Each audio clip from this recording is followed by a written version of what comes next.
Está con nosotros ya el doctor Eloy Espinosa, miembro del Tribunal Constitucional. Más adelante estará con nosotros el doctor César Nakazaki para continuar hablando de la que ha sido sin duda la noticia del día y la decisión, que es la decisión del TC de otorgarle libertad a Keiko Fujimori. Esto tras haberse presentado un habeas corpus por parte de su hermana Sachi. Doctora Espinosa, muchas gracias por estar con nosotros. Para mí es un placer. A ver, el doctor Ramos, le decía yo a la doctora Loza, ha dicho que hubo obstrucción, pero que todo cambió con la disolución del Congreso. Y en esto básicamente radica su argumento para el voto que ha permitido que la señora Fujimori pueda salir de prisión. Este caso nos permite ver varias cosas. Primero, no es una infidencia que habíamos concertado esta participación antes que se supiera que íbamos a votar el día de hoy.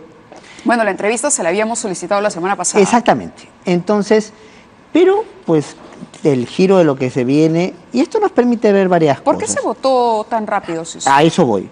Pero, en primer lugar, esa imagen de que había magistrados con una mala intención intentando perjudicar a la señora Fujimori, se cae. Este caso ha sido manejado prácticamente en tiempo récord dentro del tribunal. Y si recordarás bien, justamente en un programa de este mismo canal fui yo el que le pide al ponente, por favor, programa la vista de la causa. Entonces, no hay ninguna intención, los jueces, Mávila, no resolvemos por consignas, por simpatías o antipatías, resolvemos por nuestra comprensión de los casos. Y ahí podemos equivocarnos o acertar y en algunos casos conseguir convencer a los colegas de la misma posición de cada uno. Carlos, y yo no cometo ninguna infidencia porque lo ha declarado, aquí está. Basa, sí, para un... Perú 21. Así es. Entonces, él basa básicamente su argumento en que, por un hecho que ocurre posterior a la presentación de la demanda, que es la disolución, no discutamos aquí si constitucional o no, del Congreso, entonces ya no habría el peligro de la interferencia en la actuación que podría generar una señora Keiko Fujimori, presidenta, lideresa del partido que era predominante en el Congreso disuelto. Un argumento muy respetable, pero que yo no comparto. Yo creo que el caso es un caso bastante claro. Entonces, independientemente de cualquier consideración, aquí no estamos resolviendo si la señora es inocente o culpable, si los nuevos elementos que se presentan en el caso Romero ameritan para una investigación penal o no. Lo que estábamos resolviendo es si la medida cautelar dictada por el juez Concepción Carguancho y confirmada entonces espacios más de la judicatura ordinaria, entonces era o no dictada bajo los parámetros que pide la Constitución y la ley.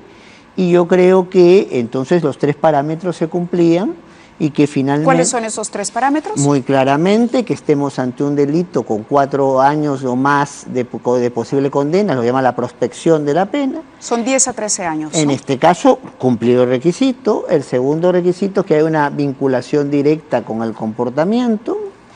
En realidad estamos hablando no de una absolución o una condena, sino de una medida mientras tanto se investiga y obviamente lo que se está investigando es cuando hay unas libretas que dicen aumentar 500 a la señora Fujimori y entonces quiere decir que puede haber el riesgo de que se haya recibido un dinero, que la sola recepción del dinero no es el problema, es si se sabe que ese dinero es obtenido por una fuente delictiva, entonces eso lo hace la Eso es el caso Odebrecht. En efecto, eso no es el caso, si es que hay caso con respecto a otras donaciones de otras instituciones. Y el tercer elemento es si hay peligro de fuga o hay peligro de interferencia en el caso concreto. Entonces yo creo que sí habían elementos suficientes consignados desde antes para pensar que entonces había algún nivel de interferencia y la proporcionalidad de la situación concreta estaba dada ya pues porque no eran 36 meses, la Suprema había reducido esto a 18. Finalmente la señora Keiko Fujimori hubiera salido de esta prisión preventiva en abril del año que viene. Ahora, ¿cómo diría usted la señora Fujimori podría obstruir a partir de ahora, que es digamos el temor que tiene la Fiscalía, el proceso, el debido proceso y las investigaciones que están pendientes? No me corresponde, te confieso, hacer ese análisis porque lo que nosotros... Pero su voto incluye esa reflexión, es decir, peligro de interferencia, de fuga o interferencia. Sin duda que incluye esa reflexión, porque finalmente lo que se estaba evaluando, porque nosotros no evaluamos sobre hechos futuros, evaluamos sobre los hechos presentados en el momento de la denuncia, de la demanda, perdón. Entonces, en ese momento había elementos que podían inducir a que había toda una línea de comportamiento destinada a protegerse frente a la denuncia de lavado de activos que se le había hecho. Entonces, y eso podía justificar una medida cautelar. Pero aquí pues no hay en este sentido ni consignas, ni simpatías, ni apasionamientos. Entonces el juez está para resolver los casos y a veces el vaso para ti puede estar medio lleno y para mí puede estar medio vacío. Entonces, ahora, lo que sí haríamos una invocación para que se entienda a cabalidad que en cualquier caso, siempre en el tribunal hay jueces que estamos comprometidos con lo que creemos que es la defensa de los derechos y del derecho. Eso no cambia ni va a cambiar. Y desde su punto de vista, ¿no se violaban los derechos de la señora Keiko Fujimori con la prisión preventiva dispuesta por el Poder Judicial? Desde mi punto de vista, no. Y no solamente mi punto de vista. Si tomamos en cuenta, porque también lo ha comentado Ernesto, si no yo no lo podría comentar, habían 6 pedidos o 6 pretensiones. De esas 6 pretensiones, en 5 de ellas se le ha denegado lo que planteaba la señora Loza con los abogados García Belaúnde y Quiroga. 5 de 6. Y en la 6ª, entonces, Carlos tiene un voto distinto, porque la justificación no es la misma que ha llevado a Ernesto, a José Luis y a Augusto a votar en un sentido.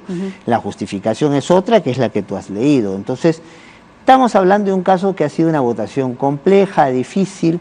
Para mí va a haber un problema seguramente para ellos cómo argumentar que si es una habeas corpus que llamamos los abogados conexos, o sea, vinculada a la violación del debido proceso, que lleva a la violación de la libertad personal, y la mayoría dice que no hay violación del debido proceso en lo que se ha visto, y entonces, ¿cómo entonces se da el problema de la libertad personal? Veremos qué justifican.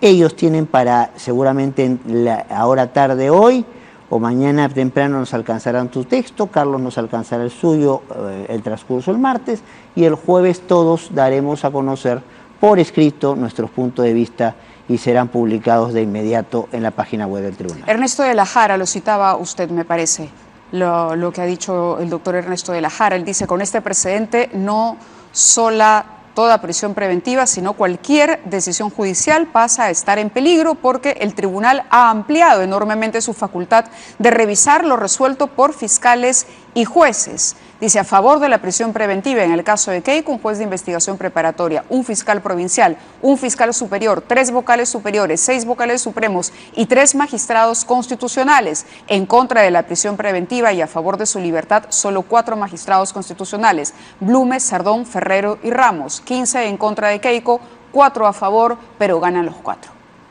Bueno, son las reglas del juego. O sea, las reglas del juego son que nosotros como intérprete final vinculante de la Constitución podemos revisar cualquier sentencia judicial emitida, incluso la Corte Suprema.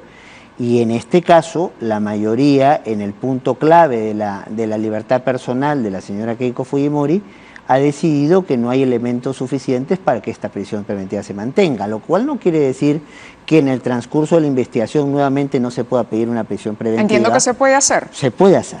Es decir, si se incluyera, por ejemplo, el testimonio de Jorge Yoshiyama, ¿esto podría cambiar? Esto ya es parte de las responsabilidades del juez penal y del fiscal. Ellos tendrán que evaluar, entonces... ¿Cree usted que fue determinante el hecho de que no se incluyera el testimonio de Jorge Yoshiyama para la votación? Yo creo que no lo veo como un tema determinante. Yo creo que aquí el voto, que yo respeto mucho su calidad personal y profesional de mi buen amigo Carlos Ramos, entonces la consideración que él plantea de que el asunto es antes con la disolución del Congreso y después de la disolución del Congreso es lo que define una situación donde había 2 maneras de entender las cosas y que confluían en 2 respuestas completamente opuestas. Entonces, al plantearse una posición distinta, pero que llega a la conclusión en términos de votos, que entonces hay 4 de 7 que están de acuerdo, eso es lo que finalmente, en un sentido, eso es lo que define la sentencia. ¿Reconoce usted, como el doctor Ramos, que hubo obstrucción a la justicia?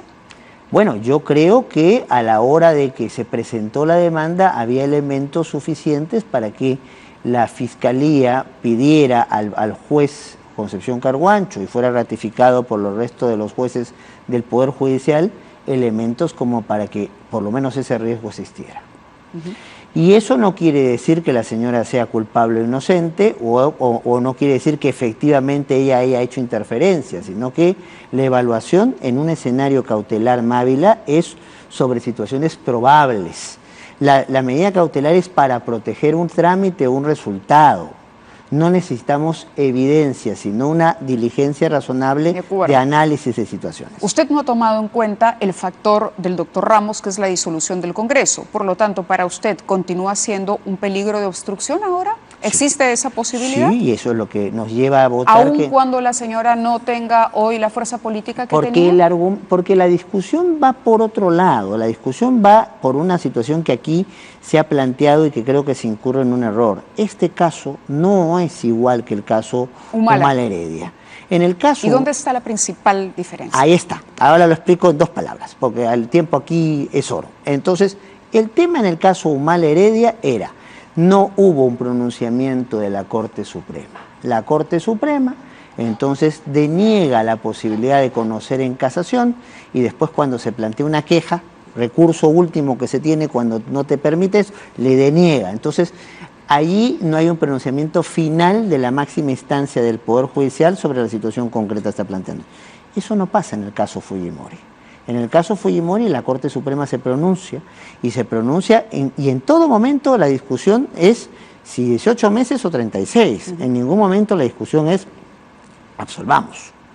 Y absolvamos sin dejar un escenario cautelar mínimo, porque ya no hay ni comparecencia restringida, ni impedimento de salida, no hay ninguna medida cautelar en este momento que quede firme a partir del día viernes para la señora Fujimori. Entonces, ¿qué pasó en el caso Humala Heredia? Es la excepción a lo que ha sido la regla de la jurisprudencia del tribunal. La regla de la jurisprudencia del tribunal es: si yo estoy discutiendo un tema en el Poder Judicial y estoy discutiendo ese mismo tema en el Tribunal Constitucional, pues termine usted de discutirlo en el Poder Judicial y nosotros, mientras tanto, le declaramos improcedente la demanda. No podemos entrar a tallar si usted ya buscó la defensa de la judicatura ordinaria. Y eso es lo que ocurrió en este caso. Entonces, aquí, por eso, hay 3 magistrados que estamos por la improcedencia, porque sí hubo un pronunciamiento de la Corte Suprema, hubo un pronunciamiento de la máxima instancia, y en el cual no encontramos vicios para poder levantar la decisión tomada en su momento por el Poder Judicial. De acuerdo, pero doctor. Mayorías mandan. Última pregunta. ¿La doctora Ledesma reveló finalmente quién la presionó? La doctora Ledesma está coordinando, según tengo entendido, con la Fiscalía de la Nación todo lo que es la dinámica de los testimonios que tiene que hacer, y en esa dinámica anda. Muy bien, muchísimas gracias por haber estado con nosotros. Por la invitación. Vamos a la pausa.